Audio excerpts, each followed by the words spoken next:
네, 네. 잘 오셨어요. 네, 네. 자, 우리 오늘 말씀이 아주 중요한 말씀이에요. 중요한 말씀이라서 뭐라고 다 일일이 설명을 해야 될지 모를 정도로 깊은 말씀입니다. 깊다는 말씀은 어떤 말씀이냐면 예수 그리스도가 어떤 분이신가에 대한 아주 집중적인 말씀이세요. 자, 그것을 이제 예수 그리스도가 어떤 분이신가를 신학적으로 표현해서 그거를 한자 말로 기독론이라고 말합니다. 기독론. 그래서 그리스도는 어떤 분이신가? 자, 우리가 이 말씀부터 제가 물어볼게요. 예수 그리스도 하면 예수라는 것은 이름입니다. 그렇죠? 예수님은 이름이시죠?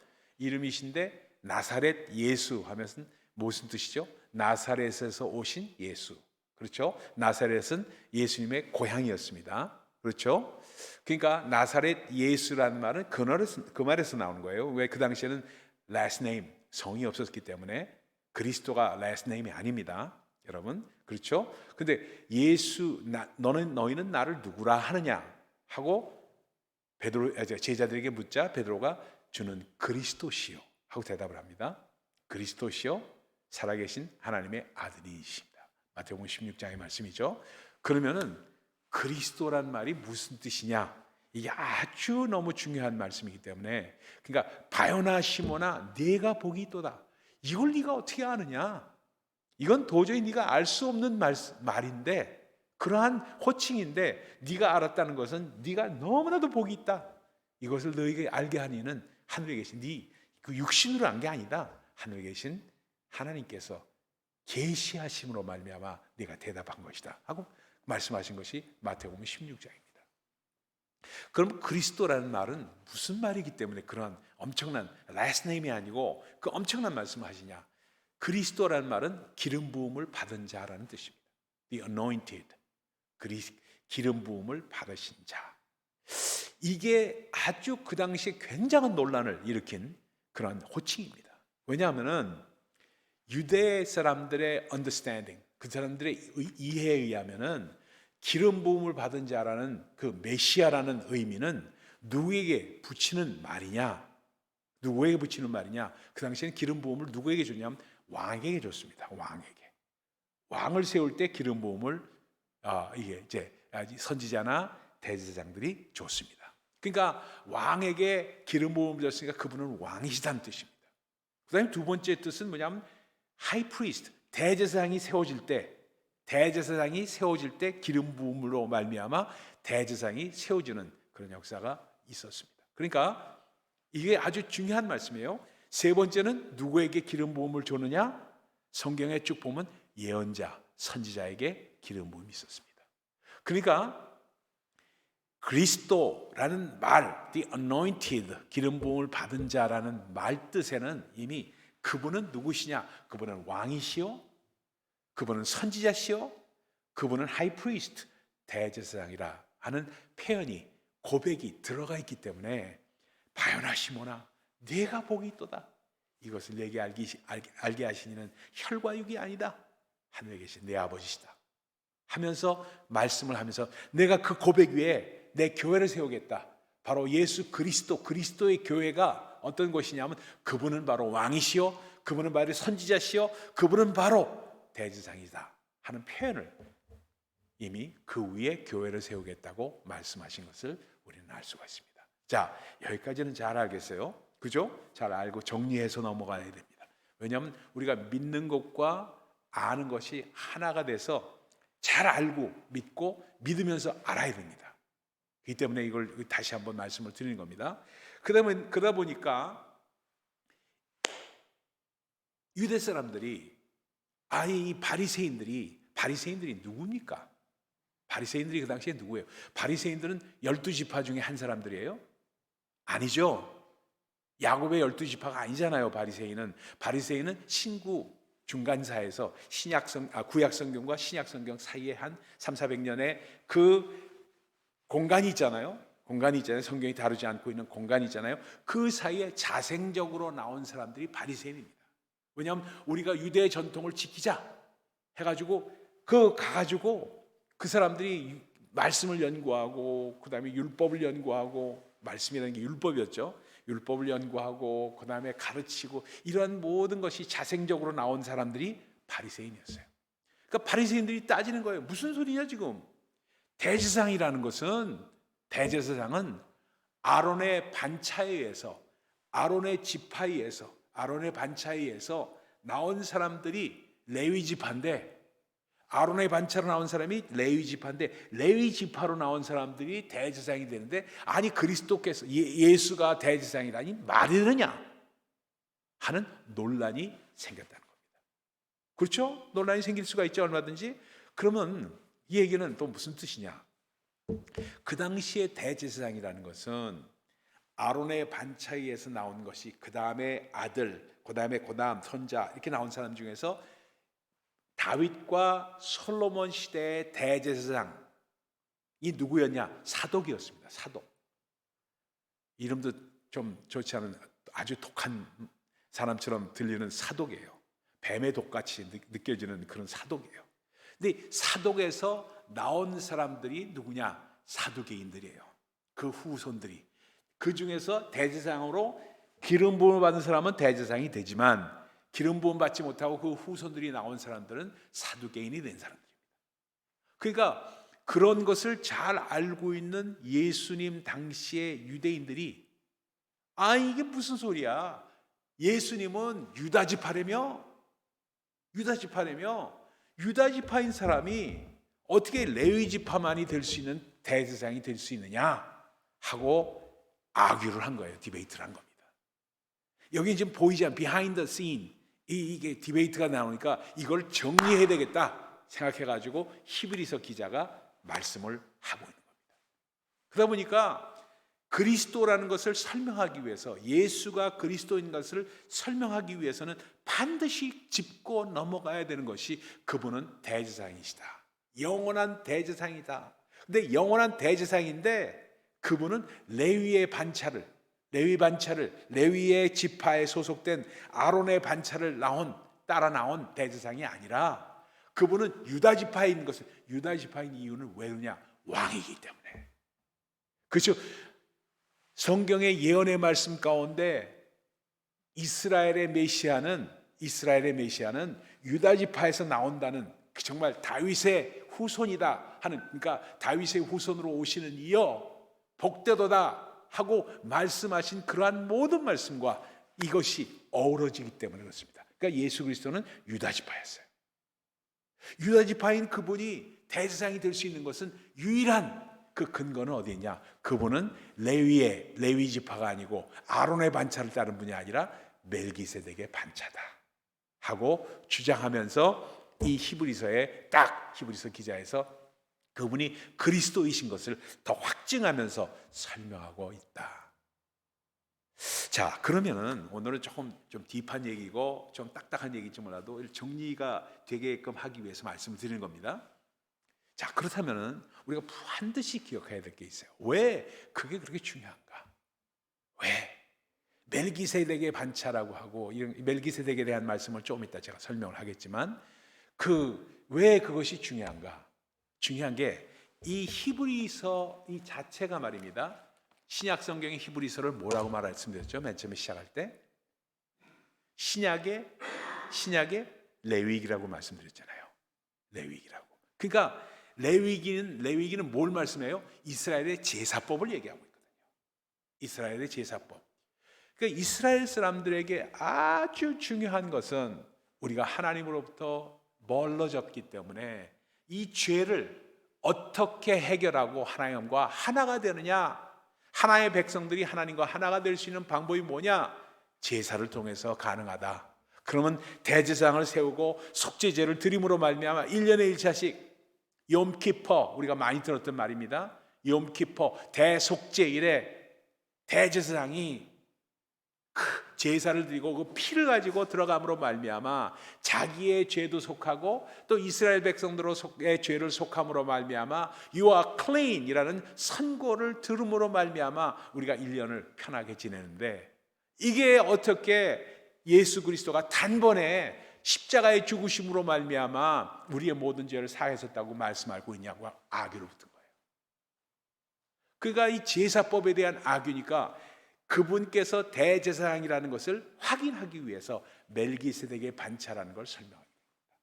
그래서 5장에는 뭐라고 하느냐, 내가 그분은 영원한 대제사장이신데 그분은 멜기세덱의 반차를 따른 분이다. 멜기세덱에 대한 것을 말씀드리려면은 여러분들이 아직 지식이 부족하고 이해가 부족해서 지금 말할 수가 없다. 그래서 6장에 가가지고 뭐라고 하냐면 그분은 영원한 멜기세덱의 반차로 되신 분이다 하고 2번이나 강조를 합니다. 그러면서 7장에 가서 비로소 멜기세덱이 누구인가, 어떻게 멜기세덱인가에 대해서 설명을 하고 있다. 이해가 되세요? 잘 따라오신 거예요? 그렇죠? 잘 따라오셨죠? 조금 좀 재밌는 얘기로 바꿉시다. 좀 쉬운 얘기로. 어떤 한국에 이 사건이 있었어요. 어떤 사건이 있었냐면 어떤 가정이 엄마, 아빠, 그리고 7살 난 아들, 5살 난 딸에 하고 같이 피크닉을 갔습니다. 그래서 등산을 간다고 캠핑, 요즘에 뭐 이렇게 텐트 치고 뭐 이렇게 캠핑하는 걸 굉장히 유행하잖아요, 한국에서. 그걸 간 거예요. 그걸 가는데 차를 몰고 이제 캠프사이트로 가는데 교통사고가 났어.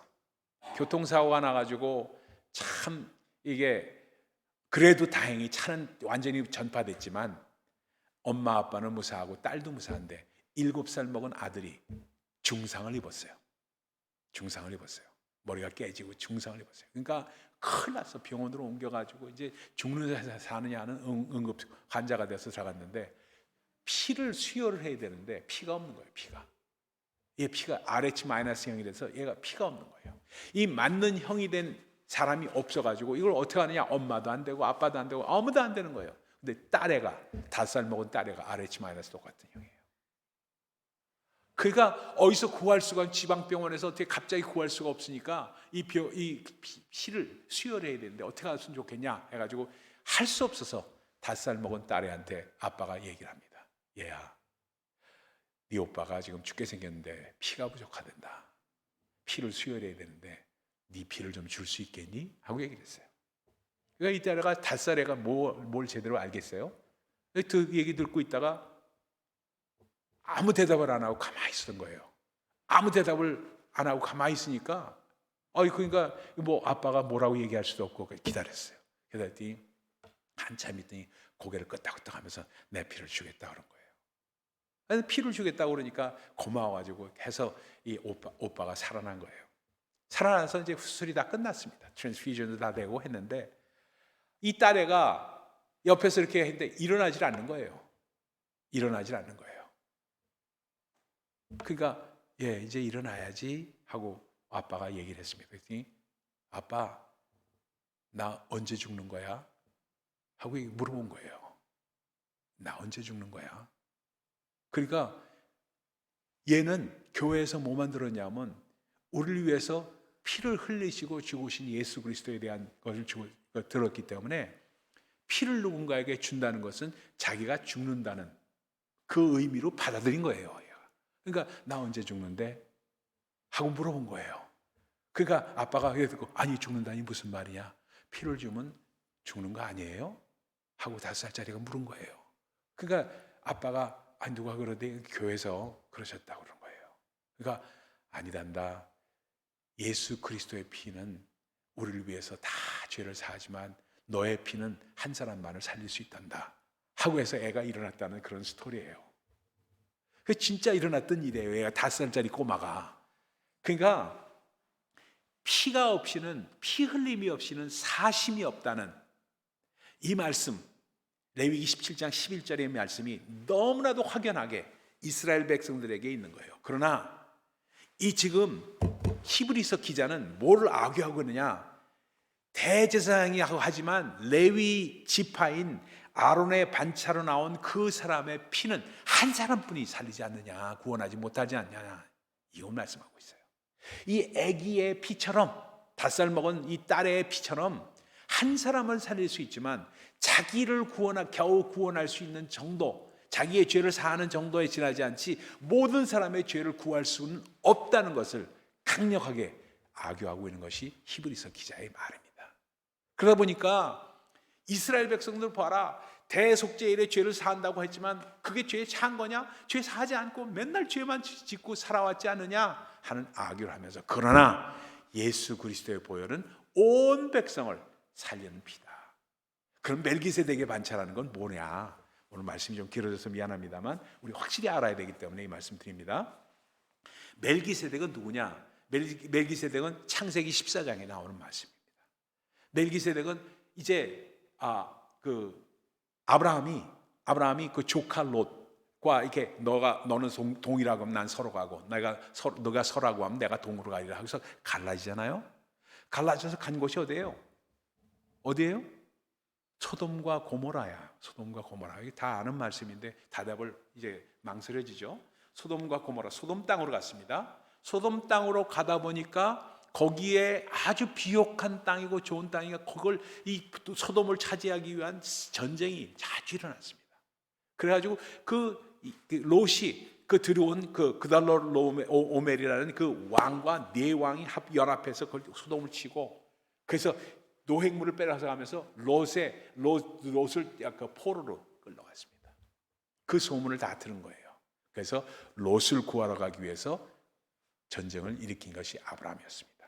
그러니까 아브라함이 가서 전쟁을 하니까 물리치고 소돔 왕에게 모든 것 노획물을 돌려주고 뭐하고 이런 관계를 가지면서 하니까 그때 나온 사람이 누구냐? 멜기세덱이었습니다. 전쟁에서 돌아오는 아브라함에게 멜기세덱이 어디서 왔는지도 모르고 누군지도 모르고 전혀 알 수도 없고 언제 태어났는지 언제 죽었는지도 모르는 멜기세덱, 그 사람이 와서 거저 살렘 왕이다. 멜키세덱입니다. 히브리 말로 하면 멜키세덱. 그래서 그건 의의 왕이라는 뜻입니다. 의의 왕, 정의의 왕이라는 뜻이에요. 정의의 왕인 그분이 오셔가지고 뭘 주냐면 떡과 포도주를 줍니다. 그러면서 그를 축복합니다. 그러니까 거기서 아주 중요한 것이 멜기세덱은 어디서 왔는지, 어디서 났는지, 어디서 죽었는지도 모르는 그분이 와서 아브라함을 축복했는데 여기서 뭐라고 말하느냐면 보세요. 자, 우리 히브리서 7장으로 돌아갑니다. 보세요. 7절 보세요. 같이 한번 읽습니다. 시작. 페이런하고 낮은 자가 높은 자에게서 복됨을 받느니라. 이게 뭘 말하는 거예요? 멜기세덱이 아브라함을 축복한 것을 의미하고 있습니다. 그렇죠? 그러니까 이 예수 그리스도 이분은 아브라함 이전에 멜기세덱의 반차를 쫓아서 대제사장이 되신 분인데, 그분은 어떤 분이냐? 레위 지파의 대제사장하고는 전혀 차원이 다른 분이시다 하는 말씀을 하고 있는 겁니다. 그러다 보니까 여기서 그분에게 뭐를 줬어요? 자, 여기서 아주 중요한 것이 뭐냐면 레위 지파의 대제사장들은 뭘 했어요? 짐승의 피를 가지고 제사를 드렸습니다. 그렇죠? 짐승의 피를 가지고 제사를 드렸어요. 그런데 멜기세덱은 어떻게 축복을 했냐? 제사를 드릴 때 어떻게 했느냐? 빵과 포도주로 줬습니다. 빵과 포도주로. 여기서 예수 그리스도께서 성찬을 베푸신 것이 유래가 된 거예요. 유래가 됐어요. 빵과 포도주를 우리가 먹음으로 말미암아 제사를 드리지 않고 빵과 포도주로 성찬을 대신하게 된 근거가 여기에 있다. 그래서 지금도 유대인들은 제사를 드리지 않습니다. 유대인들도 조차도. 왜? 제사를 드려야 되는데 제사를 드릴 장소가 없는 거라. 그들은 제사는 어디서 드려야 되냐? 성전에서 드려야 되는데 성전이 다 붕괴됐기 때문에 제3성전을 지금 회복하려고 하는 이유는 제사를 드리기 위해서입니다. 그렇죠? 근데 우리는 이 신약을 믿는 우리, 예수 그리스도를 믿는 우리는 뭐냐? 그 당시의 제사는 예수 그리스도가 패하셨고 한 번 드림으로 말미암아 영원한 제사가 되신 그분을 믿는 거예요. 아멘입니까? 자, 이게 참 너무 깊은 얘기를 계속하다 보니까 죄송합니다. 조금 그러다 보니까 25절로 다시 한번 가서 읽습니다. 자, 이거 배경 설명이 너무 길어져서 미안합니다. 25절로 가십니다. 다시 한번 읽어봅시다. 자, 시작. 그러므로 자기를 힘입어 하나님께 나아가는 자들을 온전히 구원하실 수 있으니 이는 그가 항상 살아서 저희를 위하여 간구하시니라. 레위 지파의 딸은 레위 지파의 대제사장들은 자기 자신의 죄도 짐승의 피를 흘려야지만 가능했던 사람 아니냐. 우리를 구한다는 건 말이 안 된다. 예수 그리스도, 그 그리스도 대신 그분은 우리 죄를 완전히 구할 수 있고 우리를 완전하게 정말로 구원할 수 있는데, 그분은 온전한 구원이라는 것은 뭐냐? 어떤 사람이라도 구원한다는 뜻입니다. 어떤 사람도 구원한다는 뜻이에요. 아무리 깊은 죄를 지었다고 하더라도 구원할 수 있다. 도둑놈이라도, 사기꾼이라도, 정말 어떤 나쁜 놈이라도 구원할 수 있는 분이 예수 그리스도시다. 이 말씀이 포함되어 있죠. 그리고 우리의 삶을 완전히 변화시키시는 분이시다. 우리의 삶을 변화시키시는 분이시다. 여러분, 우리가 예수 그리스도의 보혈을 붙잡고 늘 기도해 나가면 우리가 하나하나 성화돼서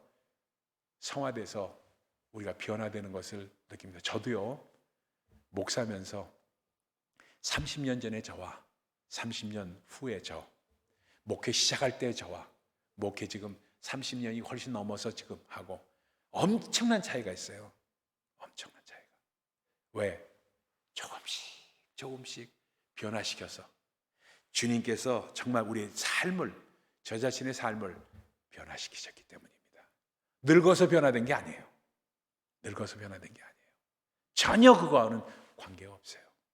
정말 하나님의 말씀으로 매일같이 묵상하고 매일같이 제 자신의 더러운 부분을 매일 조명시켜 주시는 주님이신 것을 왜? 말씀 묵상으로 깨닫게 됩니다. 그러면 무릎 꿇고 기도하는 거예요.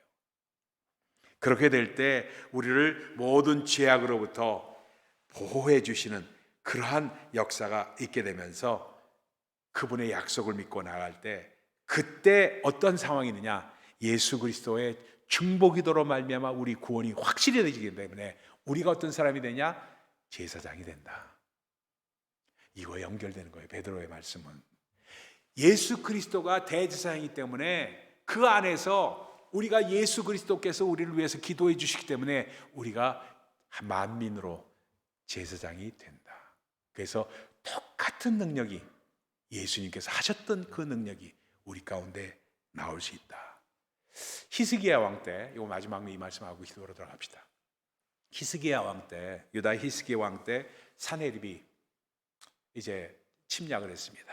침략을 해서 아수르군이 와서 다 예루살렘 성을 다 포위를 했어요. 그래서 뭐라고 얘기하냐면 이래요. 너희들이 네가 하나님을, 편지를 보냅니다. 다 그 당시에 전쟁이라는 건 막 싸우는 것도 있지만 그냥 전진하는 거예요. 그리고 포위하고 뭐 이게 주로예요.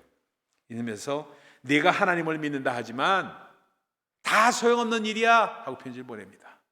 우리는 아직까지 신을 믿는다는 백성들을, 나라들을 전쟁을 해가지고 다 파괴시켰어. 다 멸망시켰어. 똑같이 너희들도 파괴될 것이다 하는 편지를 보냅니다. 사네립의 편지예요. 근데 히스기야 왕이 면벽하면서 기도하고 주 안에서 그 성가들과 함께 기도할 때 어떤 일이 일어나요? 천사를 보내가지고 18만 5천 명을 다 군대를 전멸시키시고, 그리고 사네립은 아들로 말미암아 그 아들이 그를 죽임으로 반란일으켜서 자멸하는 역사가 있게 되잖아요. 이와 같이 우리의 삶 가운데 이걸 예표로 보여주신 겁니다. 우리가 기도할 때 어떤 일이 일어난다는 걸 보여주는 거예요. 여러분, 예수 그리스도가 대제사장이 되기 때문에 우리는 제사장이 된다는 사실 기억하십시다. 그래서 우리의 기도가 파워가 있다는 사실 기억하십시다. 왜? 그분이 바로 그리스도이시고 우리는 주 안에서 작은 그리스도가 되어간다는 사실을 기억하십시다. 하나하나 우리 가운데 정말 정결케 하시는 그 율법에 따라서, 그 말씀에 따라서 우리 가운데 정말 파워가 드러난다는 사실을 기억하십시다.